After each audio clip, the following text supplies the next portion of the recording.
नमस्कार दोस्तों, कैसा आप सभी लोग। उम्मीद करता हूँ सभी लोग बढ़िया होंगे, फर्स्ट क्लास होंगे। तो जो आज का टॉपिक है हमारे पास है वेन्स डिस्प्लेसमेंट लॉ। तो मैं आपको बता देना चाहता हूँ, हम ब्लैक बॉडी रेडिएशन पढ़ रहे हैं, उसमें हमने प्लैंक्स लॉ पढ़ा था, है ना। तो प्लैंक्स लॉ की मदद से हम क्या क्या चीज़ें कर चुके हैं। तो प्लैंक्स लॉ की मदद से हम veins energy distribution energy distribution law already हम प्रूव कर चुके हैं। किसकी मदद से? प्लैंक्स रेडिएशन मदद की मदद से। हम स्टीफन्स लॉ भी मैंने प्रूव कराया है प्लैंक्स रेडिएशन लॉ की मदद से, ठीक है ना। और रेले जीन्स लॉ भी हमने प्रूव किया है, रेले जीन्स लॉ, ठीक है ना, प्लैंक्स रेडिएशन लॉ की मदद से। तो ये हम ऑलरेडी कर चुके हैं। प्लैंक्स लॉ क्या एक्सप्लेन करता है? ब्लैक बॉडी स्पेक्ट्रम कर्व हमें एक्सप्लेन करता है। तो आज हम जो चीज़ पढ़ने वाले हैं वो हमारे पास क्या है? Displacement law. डिस्ट्रीब्यूशन नहीं, ये ध्यान रखना, डिस्ट्रीब्यूशन लॉ नहीं है ये क्या है? Veins displacement law. अब इसका नाम डिस्प्लेसमेंट लॉ क्यों पड़ा है वो मैं आपको बताता हूँ, ध्यान से समझिए। देखो, हालांकि मैंने प्रीवियस क्लासेस में बताया हुआ है, यदि आप ध्यान से पढ़े होंगे तो ये हमारे पास क्या है? एनर्जी डेंसिटी हो गई। ये हमारे पास क्या है? वेवलेंथ है। तो हम आप देख सकते हैं कि रेड, ग्रीन और ब्लू जो कर्व है ये प्लैंक्स लॉ है, और ये क्या है? क्लासिकल थ्योरी है, ठीक है ना। तो जो रेड, ग्रीन और ब्लू कर्व आप देख रहे हो ये एक्सपेरिमेंटल कर्व और प्लैंक्स लॉ कर्व है जो हमने बनाया है। ध्यान से देखो, जैसे जैसे वेवलेंथ बढ़ रहा है तो हमारे पास एनर्जी डेंसिटी जो है बढ़ रही है, फिर पीक पर जाती है, फिर क्या हो रही है? डिक्रीज हो रही है, ठीक है, ये चीज़ है। लेकिन आप यदि इस चीज़ को इस अप्रोच से देखो, यदि आप ऐसे मूव करोगे तो वेवलेंथ क्या होगी? डिक्रीज होगी, है ना। तो वेवलेंथ डिक्रीज हो रही है, और जो मैक्सिमम पीक है आप देखो, ये हो गई मैक्सिमम पीक हमारे पास, इसके कोरस्पॉन्डिंग एनर्जी होगी। तो मैक्सिमम पीक के कोरस्पॉन्डिंग वेवलेंथ क्या होगी? मान लो λ1 है ना। इसकी पीक कहाँ है? यहाँ पे इस पीक पर एनर्जी क्या है? मैक्सिमम है। तो वेवलेंथ क्या हो गई? ये इस पीक के लिए एनर्जी क्या है? मैक्सिमम है, ये है ना। इसके लिए वेवलेंथ क्या होगी? ये λ3। समझ में आया? तो वेवलेंथ क्या हो रही है? शिफ्ट हो रही है, डिस्प्लेस हो रही है। क्या हो रही है? डिस्प्लेसमेंट हो रहा है, किसमें? वेवलेंथ में। और जो कर्व की पीक है ना, पीक पीछे की तरफ हो रही है। समझ में आया? कम वेवलेंथ की तरफ हो रही है, ठीक है, जैसे जैसे वेवलेंथ डिक्रीज होगी।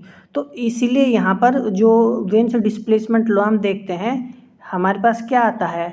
जो लैम्डा है टी के प्रोपोर्शनल भी है। अब देखो, टेम्परेचर बढ़ाएंगे जैसे 3, 4, 5, है ना, ये 3000 है, 4000 है, 5000 केल्विन है।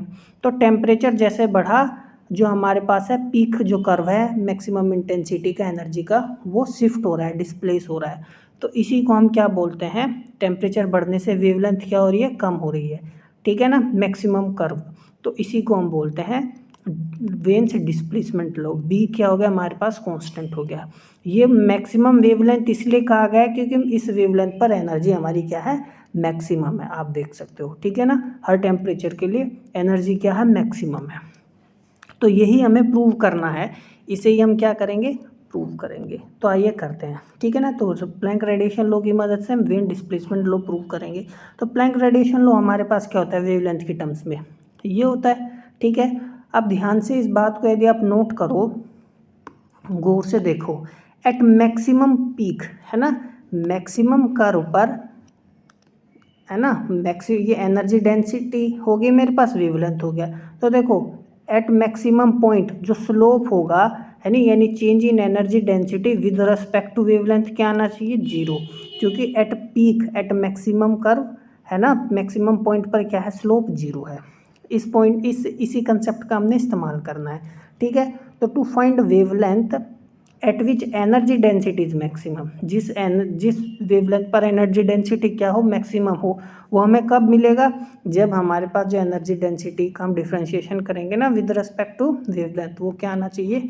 0, ठीक है। ये कर्व से हमने इस भली भांति देखा। ठीक है। तो अब इसको सीधा वेवलेंथ के टर्म्स में क्या कर देंगे, डिफ्रेंशिएट। अब देखो इसको थोड़ा सा ना वेवलेंथ के टर्म्स में डिफ्रेंशिएट करेंगे तो कॉम्प्लिकेटेड हो जाएगा ये चीज़, तो थोड़ा सा इसको छोटा कर लेते हैं। छोटा करने की कहने की बात है, जो मेरे पास ई एच सी अपॉन में lambda k T minus one है ना, ठीक है ना, इसको एक्स मान लेता हूँ मैं, ठीक है, समझ में आया। तो आप यहाँ पे देख सकते हो हमने एक्स किसको मान लिया, एच सी अपॉन में लैम्डा के बी टी, कोई डाउट है। और यहाँ से मैं इससे लैम्डा इधर चला जाएगा, एक्स नीचे आ जाएगा। तो मेरे पास जो फॉर्मूला था ये तो था 8 पाई एच सी अपॉन में लैम्डा की power 5 1 upon h c lambda k T minus one, यही तो था प्लैंक्स लॉ। तो आप यदि गौर से ध्यान से देखो ई की पावर ये मेरे पास क्या बन जाएगा, एक्स, क्योंकि इसको मैंने एक्स माना है, ठीक है। और लैम्डा की वैल्यू हम उठा के रख देंगे यहाँ पे।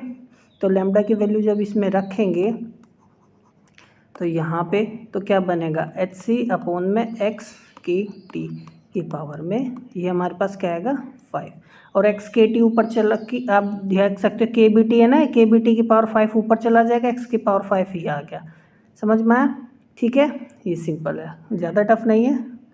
आगे चलते हैं, अब ध्यान से देखो, ठीक है ना। तो हम कोई मिस्टेक तो नहीं हुआ है ना, हाँ। अब ध्यान से देखो ये मेरे पास ये आ गया, इसको भी हम एक बार इवेल्युएट कर लेते हैं। देखो एच की पावर क्या आएगी, यहाँ पे 5 आएगा, एक एच की पावर ऑलरेडी ऊपर है तो एच की पावर कितना हो गया 4। यहाँ पे सी की पावर कितना आएगा 5, एक सी की पावर मेरे पास ऑलरेडी है तो यहाँ पर भी सी की पावर कितना होना चाहिए, ठीक है ना। तो सी की पावर ये 4 होना चाहिए, ये 3 नहीं आएगा यहाँ पे, ठीक है ना। तो इस बात को एक बार आप देख सकते हैं, ठीक है। आइए आगे बढ़ते हैं। अब देखो इसको डिफ्रेंशिएट करना है तो डिफ्रेंशिएशन से पहले मैं लॉग ले लेता हूँ ताकि डिफ्रेंशिएशन आसान हो जाए। तो जब दोनों साइड में लॉग लूँगा तो ये ln u, ठीक है। अब ये जो है मेरे पास, तो ये तो पूरा इसको मैं एक मान लेता हूँ, तो ये लॉग ये आ गया, ठीक है, पावर में 4 यहाँ ध्यान रखना, ठीक है, प्लस ये x की पावर 5 e की पावर x माइनस 1, यहाँ पे लॉग आ गया। अब देखो ये तो मेरे पास क्या है, ये टर्म तो पूरी की पूरी क्या है, ये टर्म तो मेरे पास कांस्टेंट है ना, ठीक है ना। तो अब ध्यान से देखो ये पूरी टर्म कांस्टेंट है, ये log हो गया, log a बटे में b क्या होता है, log a minus log b। जब डिफ्रेंशिएशन अब आसान है करना, तो जब हम डिफ्रेंशिएशन करेंगे किसके रेस्पेक्ट में, x के रेस्पेक्ट में, क्योंकि लैम्डा की टर्म नहीं है ना, ठीक है ना। तो लैम्डा के टर्म में डिफ्रेंशिएशन करना है, एक्स के टर्म्स में डिफ्रेंशिएशन करना, बात एक ही है, क्योंकि हमने x is equal to h c upon में लैम्डा की बी टी मान रखा है। अभी टर्म हमारे पास एक्स की फॉर्म में, तो जब log एक्स का डिफ्रेंशिएशन, इसका log यू का डिफ्रेंशिएशन करेंगे 1 अपॉन यू डी यू बटे में डी एक्स, ये पूरी टर्म कांस्टेंट है तो इसका डिफ्रेंशिएशन क्या आएगा 0 आएगा। और ये मेरे पास क्या ln एक्स की पावर 5 है, 5 आ गया, तो ये हो जाएगा, ठीक है। अब देखो जब इसका डिफ्रेंशिएशन होगा तो क्या आएगा 1 अपॉन में एक्स, log एक्स क्या आता है 1 अपॉन एक्स हो गया, सिंपली इसका डिफ्रेंशिएशन ये आ गया, ठीक है। कोई डाउट है, डाउट नहीं होना चाहिए। अब देखो माइनस साइन आ गया, तो ये है तो ये तो नीचे आ जाएगा डिफ्रेंशिएशन में। फिर अब हम इसका डिफ्रेंशिएशन करेंगे तो e की पावर x माइनस 1 का डिफ्रेंशिएशन क्या होगा हमारे पास, e की पावर x माइनस 1 कितना होगा 0, ठीक है। तो सिंपली ये आ गया, ठीक है ना। तो अब इसको हम एट पीक हमारे पास जो स्लोप होगा यहाँ पर क्या होगा 0 होगा, तो इसको क्या कर देंगे 0 के रेस्पेक्ट में हम रखेंगे, 0 रखेंगे डेरिवेटिव को टू फाइंड एक्सट्रीमम, तो ये इधर चला गया सिंपली। कोई डाउट है, ठीक है ना। बस क्रॉस मल्टीप्लिकेशन क्या है और कुछ नहीं है। तो ये टर्म मेरे पास आ गई है, ठीक है ना। अब हम इसको देखो कैसे सोल्व करेंगे, हिट एंड ट्रायल मेथड से इसको सोल्व किए गए। एक्स का डिफरेंट वैल्यूज़ रखेंगे, हम देखेंगे कि ये 5 के इक्वल कब आ रहा है। तो जब एक्स का वैल्यू रफली 4.9651 होता है, कितना होता है एक्स का वैल्यू, एक्स जब हमारे पास रफली 4.9651 होता है तब ये इक्वेशन सेटिस्फाई होती है, समझ में आ गई बात। और एक्स हमने क्या मान रखा था, एच सी अपॉन में लैम्डा के बी टी मान रखा था, ठीक है ना। 4.965 आ गया, एक्स यही तो मान रखा था हमने, तो हमने सिंपली ये रख दिया, ठीक है, समझ में आ गई बात। तो ये लैम्डा मैक्सिमम के बी टी है। अब देखो और सारी टर्म को हम देखो इधर ले गए, क्रॉस मल्टीप्लिकेशन क्या है, लैम्डा में ये दोनों टर्म रखी है और ये क्या क्या आ गया, HC/में 4.9651 kb। यही हमारे पास क्या है, कांस्टेंट है। ठीक है, हम यहाँ पर स्टैंडर्ड वैल्यूज जब रखेंगे, HC का वैल्यू रखा, स्पीड ऑफ लाइट का वैल्यू रखा, ठीक है ना, और ये क्या है, बोल्ट्जमैन कांस्टेंट का वैल्यू रखा, तो इनका वैल्यू रखने के बाद हमारे पास कितना है, रफली 2.898 इंटू 10⁻³ और इसको हम क्या मान लेते हैं, कांस्टेंट मान लेते हैं। ये हमारे पास क्या हो गया, बी को एक कांस्टेंट है, ठीक है ना, और ये हमारे पास क्या प्रूव हो गया, विन्स डिस्प्लेसमेंट लॉ, ठीक है ना, which can be used to determine the temperature of black body, है ना। यदि हमें वेवलेंथ पता हो कि किस वेवलेंथ पर इंटेंसिटी या एनर्जी डेंसिटी मैक्सिमम है, तो हम क्या निकाल सकते हैं, हम अपना टेम्परेचर निकाल सकते हैं, ठीक है ना। तो हम ऐसे ही तो करते हैं, जो स्टार होते हैं ना, स्टार से क्या आती है, लाइट आती है, उस लाइट का हम क्या बनाते हैं, स्पेक्ट्रम बनाते हैं अर्थ पर जब हम स्पेक्ट्रम बन जाता है, हम देखते हैं इंटेंसिटी मैक्सिमम कहाँ है ना, तो उस एनर्जी के हम से मदद से हम वेवलेंथ निकाल लेते हैं, वेवलेंथ निकालने के बाद से क्या पता चल जाता है, टेम्परेचर, तो हम बता पाते हैं कि उस स्टार का टेम्परेचर कितना है। समझ में आया, ठीक है। तो ये हमारा विन्स डिस्प्लेसमेंट लॉ था। तो मिलते हैं अगले लेक्चर में, तब तक पढ़ते रहिए, नमस्कार।